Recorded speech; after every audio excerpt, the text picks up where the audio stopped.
Oi, gente, sejam muito bem-vindos. Agradeço imenso vocês estarem aqui comigo hoje. Espero que todos estejam muito bem. Hoje nós vamos falar sobre uma tese super interessante para ganhar dinheiro no tributário. Sim, é sobre o fechamento de estabelecimento. Vejam que interessante. Meu nome é Juraci, sou mestre, doutora e vim para cá para ouvir mais e gostaria de conversar com você a respeito disso. Vocês já ouviram falar quanta gente que tem o seu estabelecimento fechado?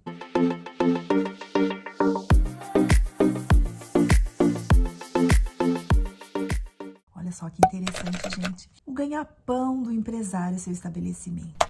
E o fechamento, a interdição de um estabelecimento pode ser feita por vários motivos. É óbvio que a gente tem que analisar cada caso. Mas nunca, em tempo algum, pode ser de forma coercitiva pela autoridade fiscal para cobrança de tributos ou até exigência.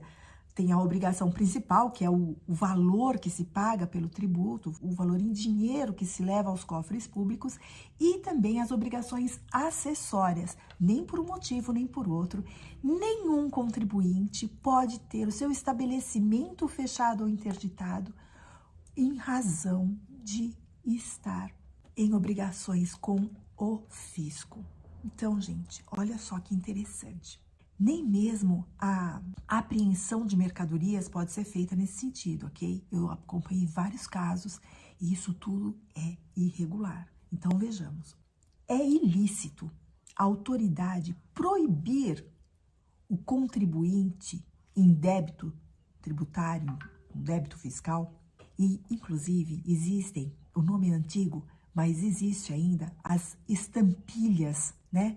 Mesmo o despache de mercadoria na alfândega e exerça a sua atividade profissional, que é o seu ganha-pão. Estamos falando do contribuinte empresário, que efetivamente esse é o seu ganha-pão, essa é a sua atividade principal. Portanto, a gente tem que levar em linha de conta aspectos até constitucionais para garantir o direito desse contribuinte. Então, vejamos, quando se diz que é ilícito a autoridade fazer isso, nós devemos lembrar que essa autoridade, ela representa o fisco. O agente público, né, no caso, aquele que prestou concurso e trabalha para a fazenda, esse agente público, ele vai, então, exercer a sua atividade através de atos administrativos. E esses atos administrativos devem estar de acordo com a lei, mas muito rigorosamente. E sob pena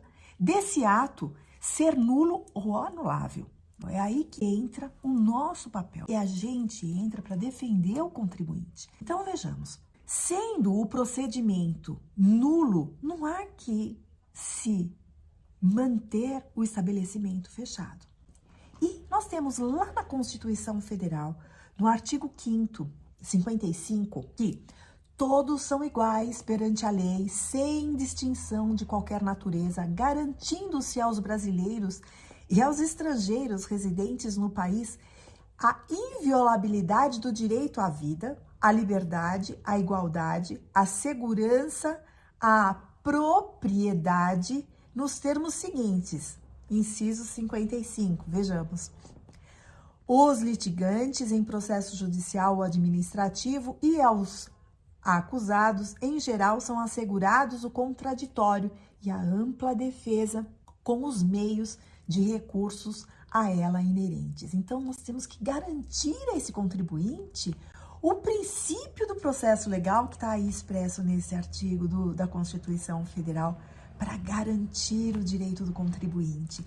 Nós temos que ter muito claro em mente que nós temos aí amparo na Constituição Federal e também, além do devido processo legal, que qualquer esforço do Estado no sentido de cobrar impostos devidos deve obedecer, sim, ele deve ser feito. A cobrança deve ser feita, a cobrança do tributo devido deve ser feita, mas a forma legal. Como que é a forma legal? Bom, nós sabemos que o fisco pode inscrever a obrigação tributária do contribuinte na dívida ativa e depois emitir a CDA, que é a certidão de dívida ativa, ingressar, buscando a tutela judicial para cobrar para executar o contribuinte com a execução fiscal e respeitando, inclusive, a defesa do contribuinte nesse processo. Então, nós temos aí que pode-se fulminar em nulidade todo e qualquer procedimento administrativo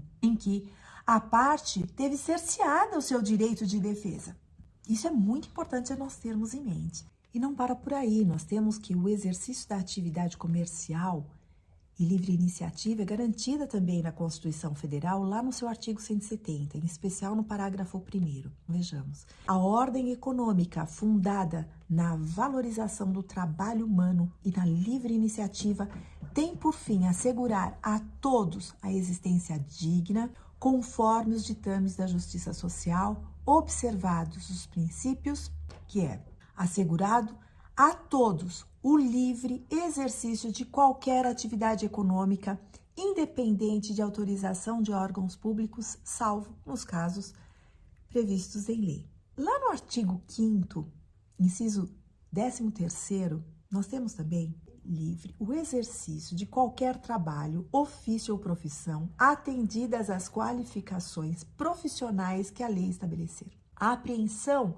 de mercadorias, interdição de estabelecimentos e proibição no exercício da atividade profissional ou comercial como meio coercitivo para cobrança de tributo é repudiada, inclusive, pela súmula 70, a súmula 547 do STF. Então, nós temos uma questão que é muito pacificada. Nós vamos ter aí como ferramenta processual a peça subjetiva ou a peça prático-profissional do mandado de segurança, que é super rápido. Então, o mandado de segurança com liminar, para ser ainda mais efetivo e mais célere, com a comprovação do direito líquido e certo. Então, vejamos.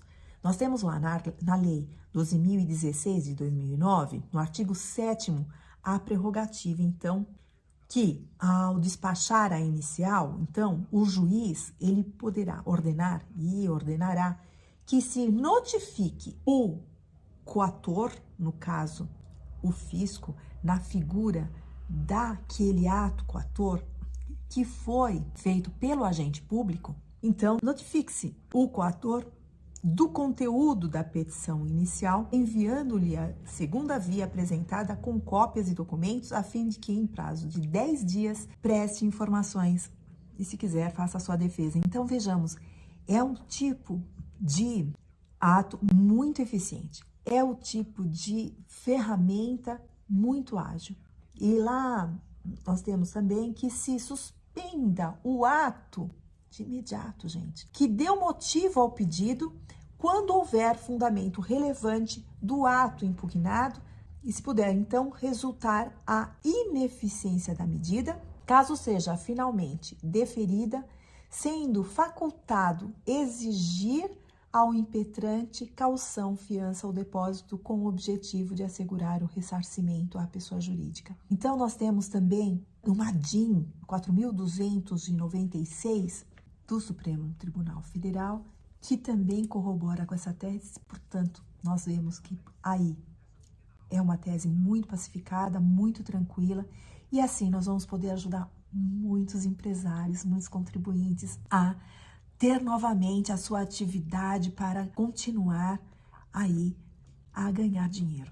Então, gente, olha que bacana.